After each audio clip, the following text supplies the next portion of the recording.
Bonjour, c'est Ursule encore. On est le 9 juillet 2018. Je viens sonner la trompette ce matin encore et nous dire qu'il est très important qu'on puisse nous apprêter et mettre les points sur les i de nos vies afin que quand Jésus-Christ viendra, on ne soit pas surpris désagréablement, qu'on fasse partie de ce convoi-là, au fait qu'il ne connaîtra point la mort.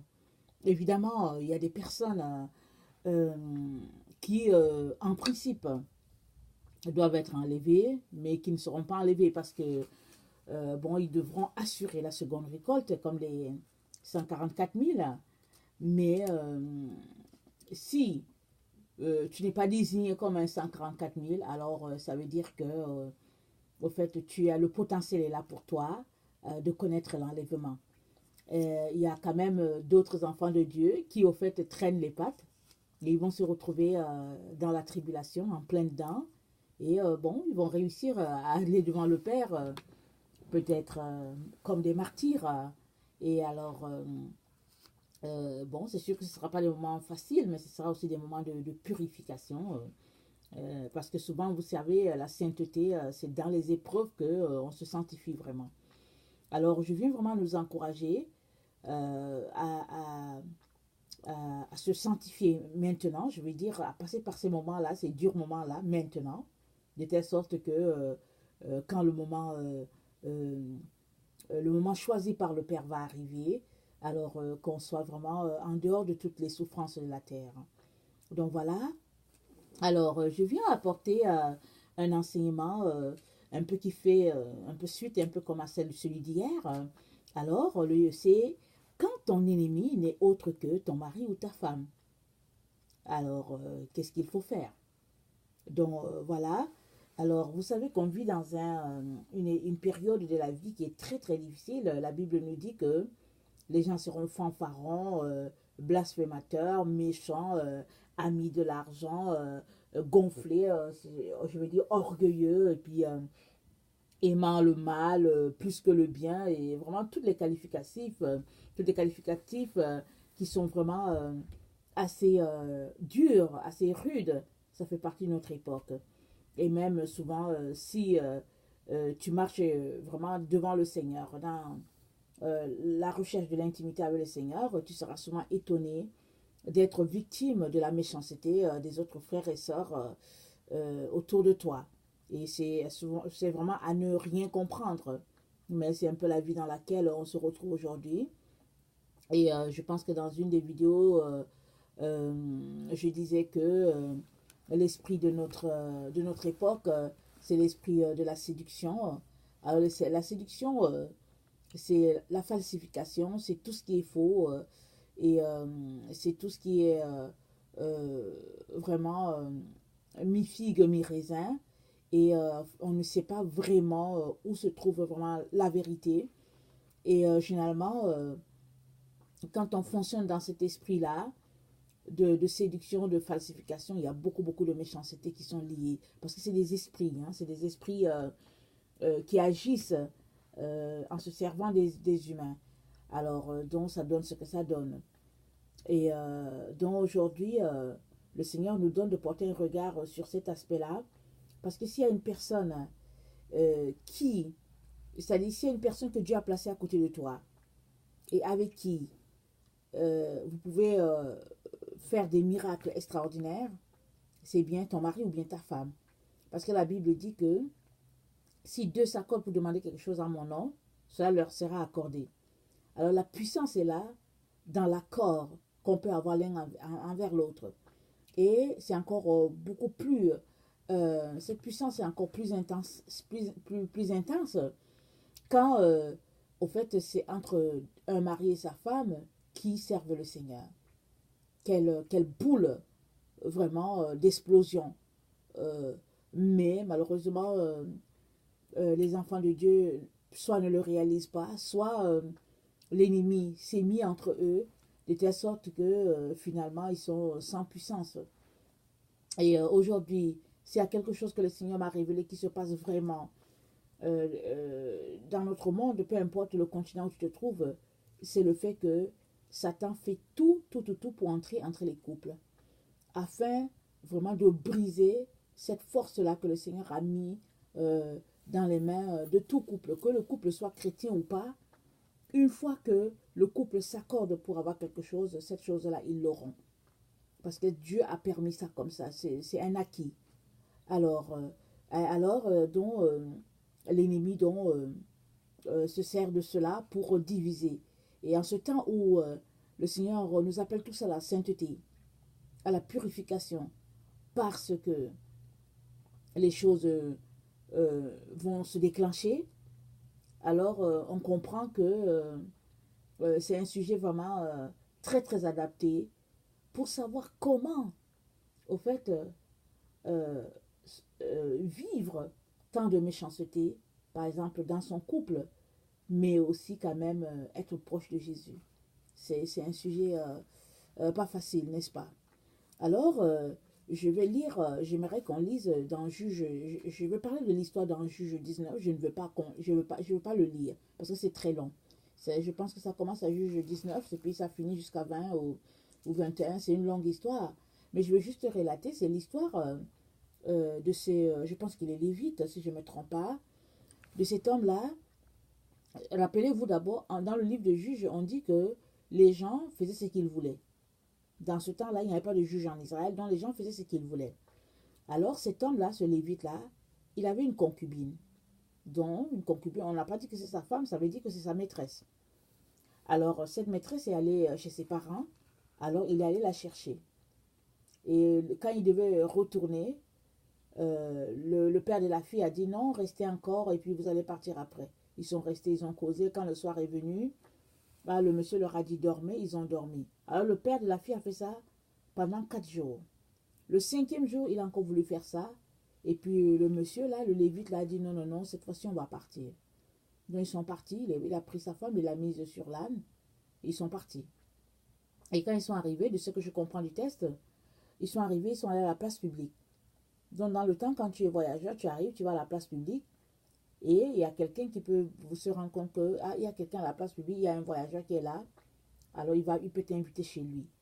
Alors ce jour-là, c'est dit que personne n'a voulu inviter ce voyageur-là et sa maîtresse chez eux.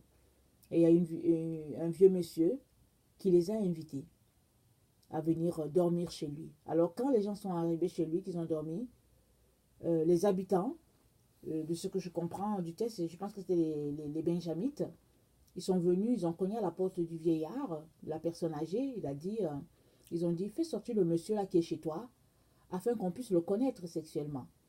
Et puis le monsieur a dit, mais non, ne faites pas ça. Ils ont insisté. Alors, finalement, ce monsieur-là, je veux dire, celui qui allait chercher sa maîtresse, ou bien la femme avec qui il vivait, chez son père, a donné la femme à ces Benjamites-là, pour qu'ils puissent la connaître sexuellement. Alors la Bible nous dit que ils ont abusé de la femme sexuellement de la nuit là jusqu'au matin. Ils ont abusé d'elle. Et finalement, ils ont ramené le corps, ils l'ont mis devant la porte. Et de ce que je comprends, il n'y avait plus de vie dans le corps. Alors, c'était vraiment un viol collectif, comme on le dit aujourd'hui. Et ce qui est assez spécial, c'est que ce monsieur-là, qui s'est donné tant de peine pour aller chercher cette fille-là chez son père à elle, n'a pas été capable de se tenir devant les gens là pour dire, ok, prenez-moi, puisque vous voulez m'abuser, venez, on va voir ce qu'il va faire. Il n'a pas été capable d'invoquer le nom de Dieu. Il a plutôt donné la femme avec qui il était. La femme pour qui il s'est donné tant de peine pour aller la chercher, c'est elle qui l'a livrée. Alors, je lisais ce texte-là, et je me suis dit, mais est-ce que ça, c'est quelque chose qui peut arriver de notre temps? Je ne vois pas une femme, aujourd'hui, sur cette terre. Excusez-moi, que le mari va donner aux gens dehors, et puis la femme va accepter d'aller. Moi, je ne sais pas. En tout cas, c'est pas moi. Je vais me défendre. Vous comprenez? Alors, je ne comprends pas que ce monsieur allait donner aux gens, et puis elle est aussi partie. Mais toujours est-il que, là je vais mettre l'accent, c'est le fait que, comment tu peux être si méchant que cette femme-là, tu vis avec elle, tu la connais tout ce que je peux dire. Tu la connais physiquement et intimement et tout. Et quand les gens viennent, ils demandent à vouloir abuser de toi, mais toi, tu donnes la femme. Et les gens ont abusé d'elle jusqu'au matin. Et puis bon, finalement, elle en est décédée. Et, euh, et si elle n'était pas décédée, comment elle allait se comporter? Souvent, j'imagine le scénario. Comment elle allait se comporter? Elle allait peut-être le quitter, elle était que la concubine, elle n'a même pas été dotée, comme on dit. donc, donc voilà. Et aujourd'hui, dans notre temps, il y a beaucoup d'enfants de Dieu qui font comme les païens. Vous savez, chez les païens, chez les gens qui n'ont pas Jésus, quand ça ne va pas, ils s'en vont. Chacun prend ses clics et claques et ils s'en vont et puis le divorce est prononcé. J'ai cette histoire-là, une histoire vraie. Quelqu'un qui s'est marié, ça faisait une semaine qu'il s'était marié, qu'il est revenu de son voyage de noces. Et puis son collègue s'est rendu compte qu'au fait, il n'a même pas envoyé une carte à son collègue. Alors il le rencontre, il va le voir dans son bureau, il lui dit, je m'excuse vraiment, je n'ai même pas pu t'envoyer une carte, alors je suis venu te féliciter parce que j'ai appris que tu t'es marié. Et le nouveau marié lui dit, non, c'est fini, on a déjà divorcé. Il dit quoi? Il dit, non, non, non, c'est fini. L'autre était choqué, il dit, non, sérieux, c'est fini. Quand on est revenu de là, chacun a pris au fait sa direction et puis c'était fini. De toutes les manières, quand on était déjà là-bas, à l'endroit du voyage de noces, c'était déjà fini. Donc, il n'y a pas de quoi t'excuser. Et puis, bon, c'était juste une erreur. Donc, quand ça ne fait pas l'affaire des gens aujourd'hui, les gens divorcent. Et même les enfants de Dieu, ils divorcent sans discuter même. Et quand ils voient qu'il y a trop de méchanceté dans l'autre, souvent ils divorcent. Il y a toutes sortes de raisons pour lesquelles les gens divorcent, mais très souvent la raison de la méchanceté, ils ne discutent même pas. Et pourtant, quand on lit la parole de Dieu, le Seigneur dit aux pharisiens que si Moïse vous a dit de donner une lettre de divorce à la femme, c'était à cause de la dureté de votre cœur, parce qu'il n'en était pas ainsi. Pardon dès le commencement.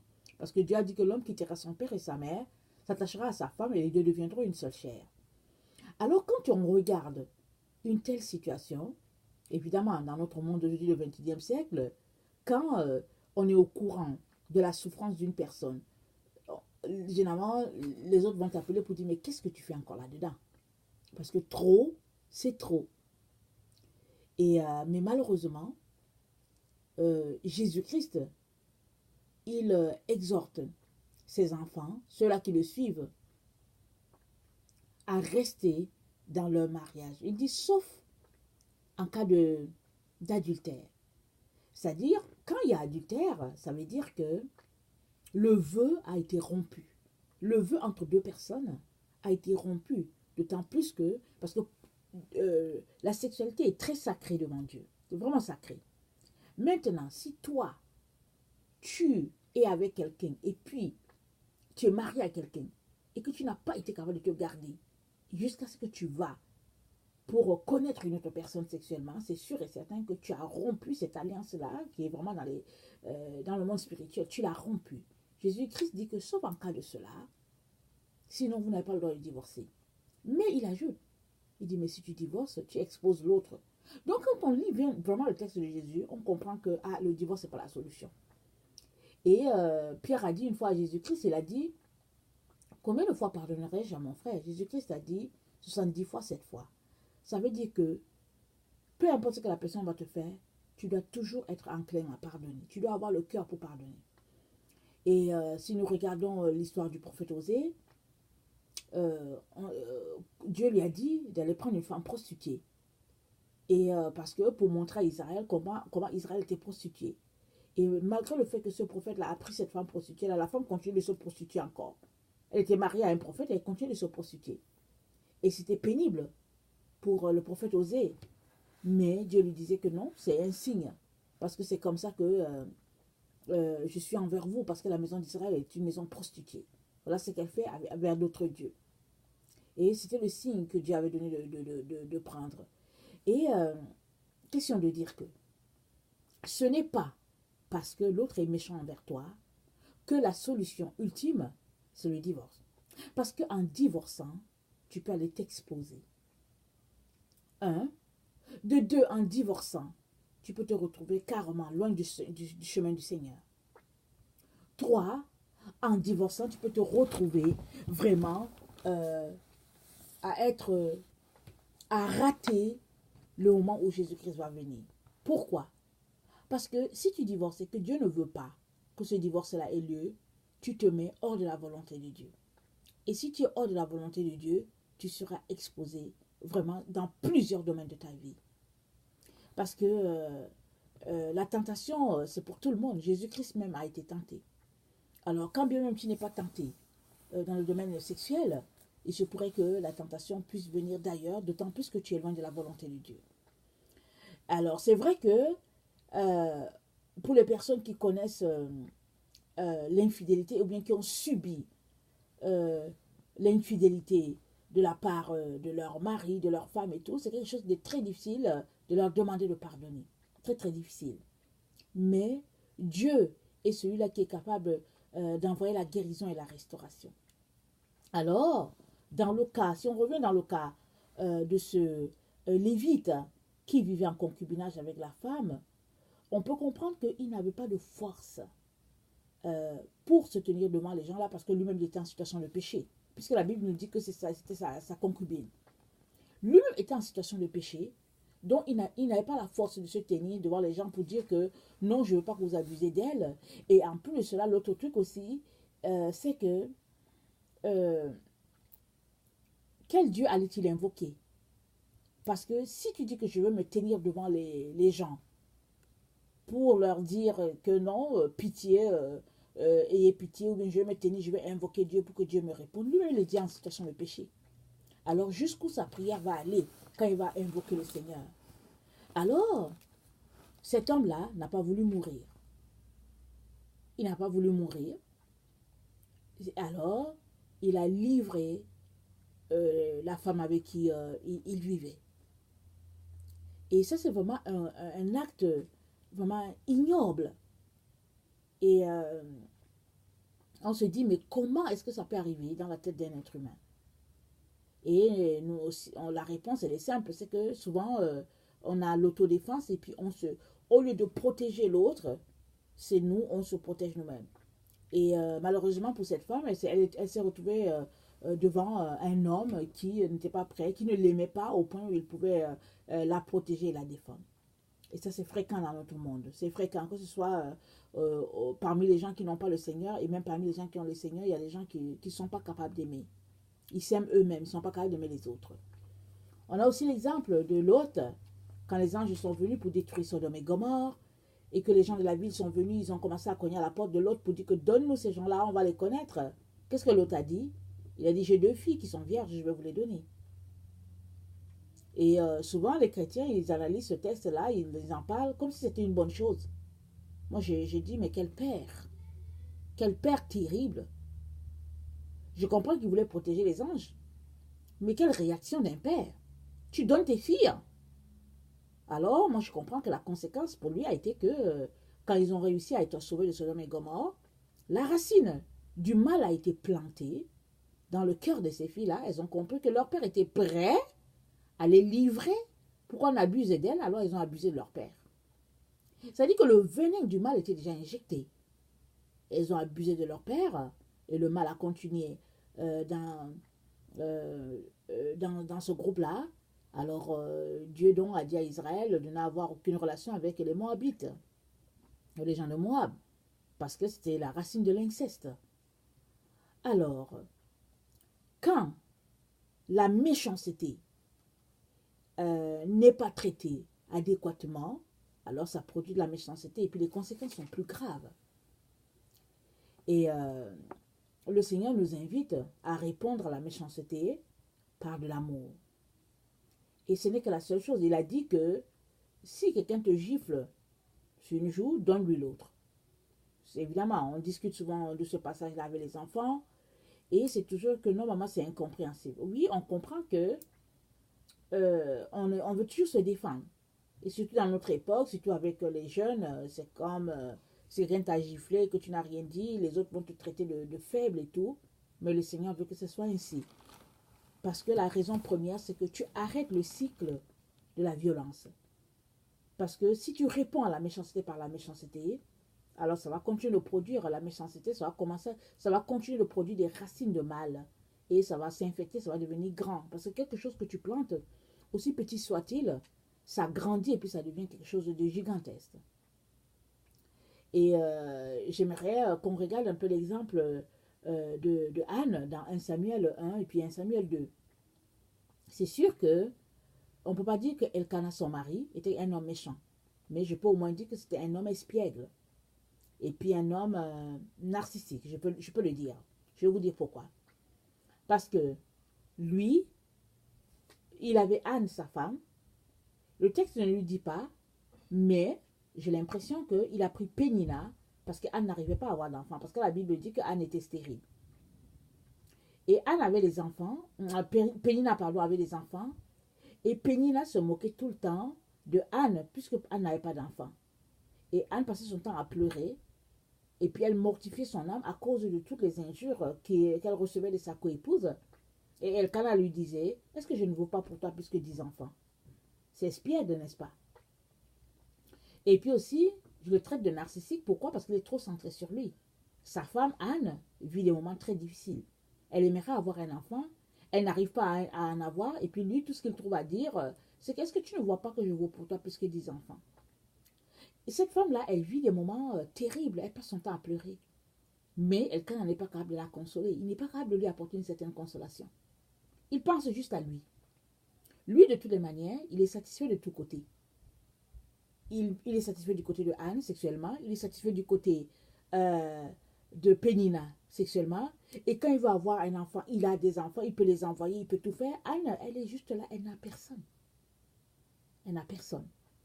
Alors Anne a passé son temps à répondre aux injures de Pénina par les pleurs.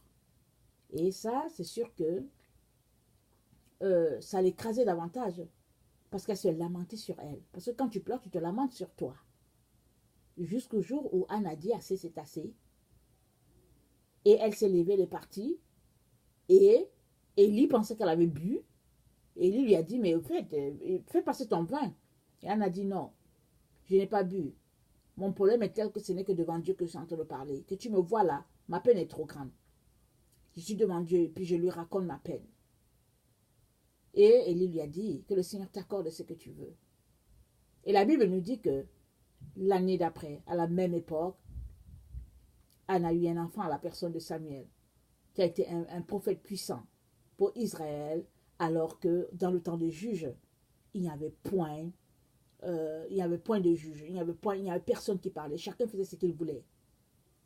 Alors, l'histoire dont on vient de parler avant avec ce Lévite qui a livré sa concubine pour qu'elle puisse être déchiquetée, si en ce temps-là Samuel avait été déjà prophète, les choses seraient certainement différentes. Parce que quand Dieu parle, les gens commencent à craindre Dieu. Quand Dieu est là, les gens commencent à craindre Dieu à l'endroit où c'est. Toujours est-il que Anne, à un moment donné, a décidé de répondre par le mal, de répondre au mal par la prière. Alors, en répondant au mal par la prière, elle a obtenu gain de cause. Elle ne s'est pas dit, bon, il commence à m'énerver. Anyway, Elkanah, il a déjà une autre femme, je vais m'en aller. Comme on fait aujourd'hui.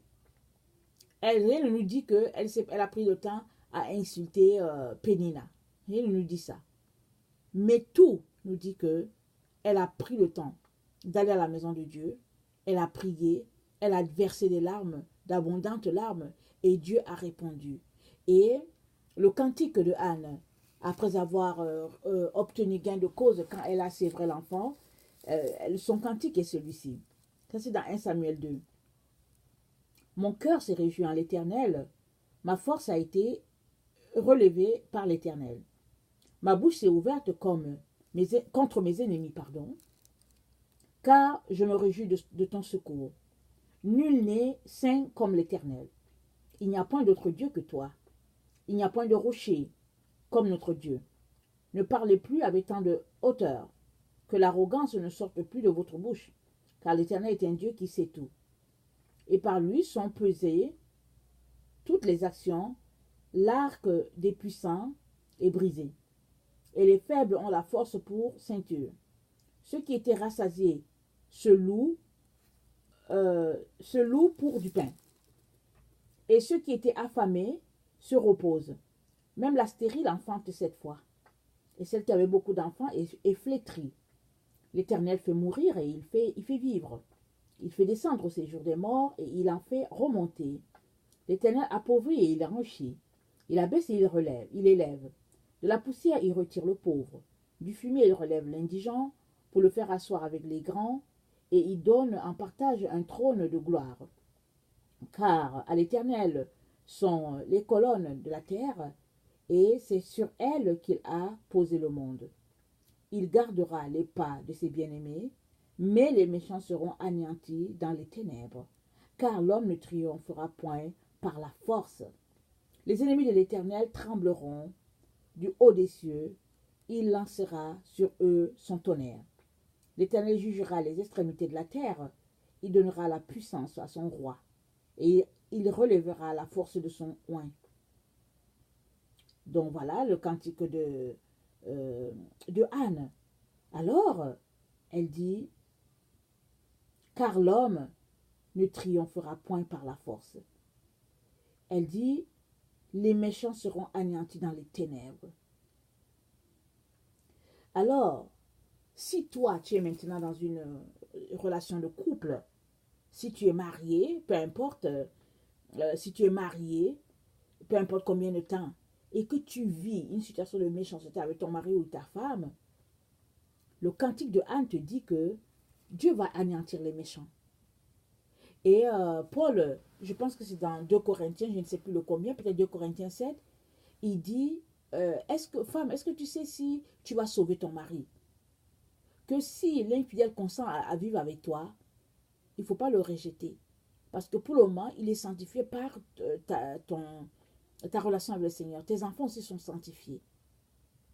Alors, quand tu vis une situation de méchanceté, il te revient, toi qui connais le Seigneur, de répondre par l'amour.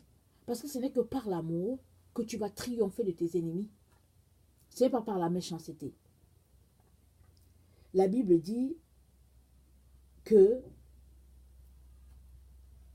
Dieu, il résiste aux orgueilleux, mais il fait grâce aux humbles.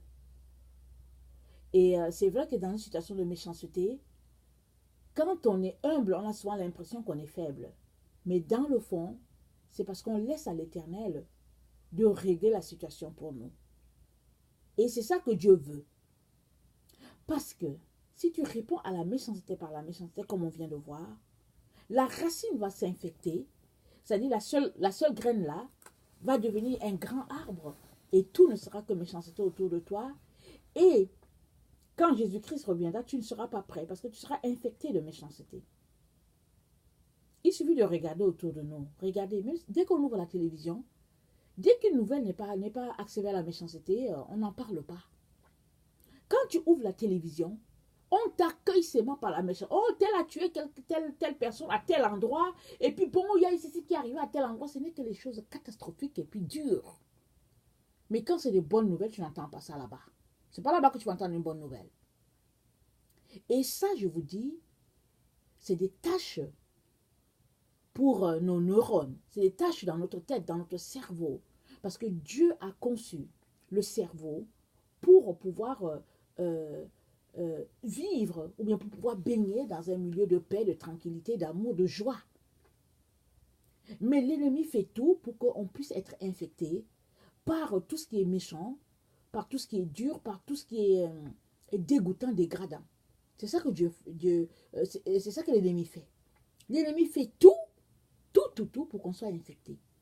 Parce qu'une fois que tu es infecté par le mal, tu vas vouloir répondre par le mal. C'est comme ça que c'est. Alors, si toi tu es dans une relation de mariage avec quelqu'un et que tu vis tellement de méchanceté de cette personne-là que tu veux partir, tu veux divorcer, ce serait bien que tu viennes d'abord voir le Seigneur pour lui poser des questions que de décider par toi-même parce que tu n'es plus capable de supporter la méchanceté. Vous savez, il y a des personnes qui sont tellement méchantes dans nos églises que quand tu t'arrêtes, tu te dis, mais ce n'est pas possible qu'un être humain qui suit le Seigneur soit méchant comme ça. Mais si tu vas plus loin, tu verras que cette personne-là, c'est une personne peut-être qui a grandi dans un milieu de méchanceté, ou bien c'est une personne qui a grandi dans une famille tellement méchante, ou bien c'est une personne qui côtoie des personnes sorcières. Vous savez, les personnes qui sont tournées vers les pratiques occultes sont des personnes très méchantes. Quand je parle d'occultisme, je ne parle pas juste des pratiques de sorcellerie qui sont faites en Afrique, j'en parle partout, même Illuminati, Rose-Croix, franc-maçonnerie, tout ça c'est de la sorcellerie. Aujourd'hui, on nous présente ça comme si c'est des sciences, en tout cas des sciences éclairées, mais c'est de la sorcellerie. Comment on appelle ça là, les gens qui pratiquent le bouddhisme, et puis qui essayent de tout faire pour atteindre je sais pas, l'illumination et qui sortent de leur corps et puis, je sais pas, toutes sortes d'histoires là. Tout ça, c'est de la sorcellerie. Tout ce qui n'est pas de Dieu, le Père de Jésus-Christ, tout ça, c'est la sorcellerie. Il a dit, l'obéissance vaut mieux que les téraphins. Il dit, je ne veux pas que tu consultes les gens qui lisent, que tu sois en relation avec les gens qui consultent l'astrologie. Toutes ces choses-là, c'est la sorcellerie devant Dieu. Donc, ces personnes-là, elles sont enclines à communiquer beaucoup de méchanceté. C'est-à-dire que quand elles ouvrent leur bouche, qu'elles parlent, il y a beaucoup de méchanceté qui sortent d'elles. Et quand elles n'ouvrent pas leur bouche, leurs actions, ce n'est que des actions de méchanceté. Elles sont concurrentes et puis elles ne veulent pas que l'autre puisse avoir quelque chose. Elles veulent plus bloquer. Tout ce qu'elles font, c'est dans le but de bloquer l'autre et puis de s'élever. Et puis c'est tellement méchant. Mais toi, le Seigneur te dit, il faut que tu répondes par l'amour. Il faut que tu répondes par la lumière. Parce que tu es enfant de ton Père, alors ton Père n'a pas en lui des racines de méchanceté. S'il y a quelqu'un qui est bon, c'est bien Dieu. Il est tellement bon qu'il nous a donné ce qu'il avait de meilleur, son Fils, pour qu'on puisse aussi expérimenter cette bonté-là. Alors, si toi, tu vis des problèmes terribles dans ton couple, la solution, ce n'est pas de divorcer comme les gens t'encourageraient. Aujourd'hui, si tu appelles une structure peut-être gouvernementale qui aide les couples en difficulté, si tu appelles et que la situation est tellement difficile, très souvent, la travailleuse sociale va te demander est-ce que tu as pensé t'en aller? Est-ce que tu as pensé te séparer? Est-ce que tu as pensé quitter pour un certain temps et tout, pour aller réfléchir et des choses comme ça? Et oui, ça peut être une solution temporaire. Mais si tu as épousé la personne et que le Seigneur t'a dit dès le départ que c'était l'homme qu'il avait pour toi, ou bien la femme qu'il avait pour toi, alors, ici, dans cette situation, le Seigneur te demande de faire un pas de foi, comme Anne a fait. Anne a arrêté de pleurer et elle s'est lancée dans la prière. Et elle a obtenu un miracle pour Israël. Très souvent, on ne veut pas faire beaucoup d'efforts, surtout quand on est la personne qui est abusée. Parce que l'autre personne est tellement méchante qu'on se dit, non, je ne veux pas prier pour lui. Je ne veux pas prier pour elle. Trop, c'est trop. Mais, en tant que fille ou fils de ton Père, le Seigneur te demande de gagner ton combat contre la méchanceté par un acte d'amour. Parce que, comme on l'a dit hier dans un texte qu'on venait de lire dans Matthieu 24, on dit de deux personnes qui seront ensemble au champ, l'une sera prise, l'autre sera laissée. De deux femmes qui seront à la meule, l'une sera prise, l'autre sera laissée. Donc, ce n'est pas parce que vous vivez ensemble dans la même maison, que vous êtes mariés légalement. C'est pas parce que l'un sera pris que toi aussi tu seras prise, si toi tu marches dans la méchanceté. Il est donc important que tu puisses considérer, aimer l'autre comme Jésus l'aurait aimé. Et ça, je sais que c'est très, très, très difficile. Très difficile. Il y a des gens qui disent que oui, mais Jésus, c'est Jésus. Parce que Jésus, c'est le Fils de Dieu. Jésus, c'est Jésus, parce que Jésus est amour. Mais moi, je ne suis pas Jésus, je ne suis plus capable de supporter. C'est l'attitude de ton cœur. Si tu vois que la situation est terrible, que tu n'es plus capable de supporter, viens quand même devant Jésus-Christ pour lui dire, Jésus-Christ, je ne suis plus capable. Je ne suis plus capable, c'est trop. Et Jésus va te dire quelque chose. Il va t'aider. Il va te donner les stratégies de prière afin de gagner ta femme, afin de gagner ton mari. Vraiment, je viens nous encourager à aller au-delà de nos émotions, à regarder au-delà. Regardez plutôt le salut de l'autre. Parce que quand tu considères le salut de l'autre, quand toi tu as le Seigneur, et que tu considères le salut de l'autre, alors tu es complètement désarmé. Parce que tu es devant l'évidence même que cette personne est tellement méchante que tu as besoin de lui témoigner de l'amour pour que cette personne puisse être sauvée. Alors si toi tu es quelqu'un qui ne connaît pas le Seigneur Jésus, je viens aussi te dire que Jésus-Christ est mort pour toi aussi. Il n'est pas seulement mort pour les chrétiens, il est mort pour l'humanité entière afin de réconcilier tout le monde avec Dieu le Père. Et Jésus-Christ, c'est le seul chemin, c'est la seule vérité, c'est la seule vie. Dans notre temps, on va dire que bon, il ne faut pas exagérer, il ne faut pas être audacieux, et puis c'est, en tout cas, voilà, il n'y a pas de vérité absolue, mais moi je viens te dire qu'il y a une seule vérité, et puis elle est absolue, et puis c'est Jésus. Parce que sans Jésus, tu iras en enfer. Quand bien même tu penses que tu es personne de correct, je mets entre guillemets, dans la société, que tu fais tes choses, tu ne cherches de noise à personne, ça ne change rien au fait que la seule façon d'être sauvé pour toi, c'est que tu ailles à la croix. Et la croix, c'est Jésus-Christ, que tu l'acceptes dans ta vie. Et ce n'est que la seule manière. Mais si tu ne veux pas cette manière-là, alors ça veut dire tout simplement que le fait que tu traînes les pas à venir à Jésus, n'est qu'un effet à retardement. Parce qu'un jour ou l'autre, tu affronteras la mort. Et une fois après la mort, dit la Bible, vient le jugement. Tu seras devant Dieu et tu devras régler ce problème-là. Parce que les gens qui disent qu'ils n'ont pas la foi, qu'ils ne croient pas que Jésus-Christ est Fils de Dieu, c'est sur cette terre qu'ils le disent. Une fois qu'ils sont morts, tout le monde a la foi. De l'autre côté, tout le monde croit qu'il y a un seul Dieu. Tout le monde croit qu'il a son Fils unique. Et tout le monde croit que c'est lui seul qui sauve. Le seul problème pour toi sera que tu ne pourras plus revenir sur cette terre pour venir te repentir.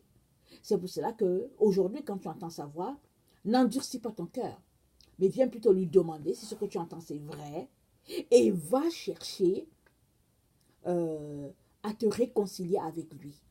Appelle-le à ton secours et il va venir. Mais ne laisse pas la méchanceté de ton mari, de ta femme, des membres de ta famille par exemple, avoir le dessus sur toi au point où toi aussi tu réponds par la méchanceté. Tu dois apprendre à répondre par l'amour. Parce que quand la personne ou bien quand ton ennemi, c'est la personne la plus proche de toi, alors tu n'as pas le choix que d'aimer cette personne-là. Tu n'as pas le choix. Et cet amour-là même doit être tellement filtré, doit être tellement vrai et sincère, que tu n'auras pas le choix que d'élever ton niveau de sainteté afin de gagner cette âme-là pour le Seigneur. Alors c'est ça, c'est le message que le Seigneur a pour nous aujourd'hui, parce qu'il veut que nous soyons les fils de notre Père qui est dans les cieux, et ça demande qu'on puisse braver toutes les situations, même les situations de méchanceté, parce qu'on est dans une époque où vraiment le divorce pilule, c'est partout, c'est partout. Il n'y a personne qui va t'encourager à rester dans un ménage où vraiment tu es bafoué, maltraité, et puis traité de toutes sortes, de dureté. Mais le Père te dit, viens à moi et je vais t'aider à passer à travers. Et tu seras étonné. Si tu remets cette situation-là au Seigneur, il va attendrir le cœur de la personne avec qui tu vis et tu seras étonné tout simplement de voir qu'il y a des changements. Parce que quand tu es en contact avec le Père, quand tu es en contact avec le Fils, tu es transformé. Ce n'est pas possible que tu viennes dans la présence de Jésus-Christ et que tu retournes avec ton fardeau. Ça veut dire tout simplement que tu n'as pas voulu déposer le fardeau. Mais si ton but c'est déposer le fardeau parce que tu n'en peux plus, Jésus-Christ va prendre ton fardeau. il va te donner son joug qui est léger et il va te donner son fardeau qui est léger. Afin que tu puisses porter son fardeau à lui, il est très léger, il est doux son fardeau. Et tu seras heureux d'être délivré d'un si gros, d'un si lourd fardeau. Donc voilà, que vraiment sa grâce nous donne de continuer le bon combat de la foi, vraiment malgré tous les actes de méchanceté qu'on peut trouver sur notre chemin, que ce soit dans notre milieu de travail, que ce soit dans l'église, que ce soit avec les amis, que ce soit dans nos familles respectives, que le Seigneur nous donne de nous élever au-dessus de la méchanceté. Parce que la méchanceté, il n'y a rien de plus ignoble. Il n'y a rien de plus ignoble. Donc voilà, que sa grâce demeure sur chacun d'entre vous. Alors je vous aime, Dieu vous aime plus. Soyez bénis.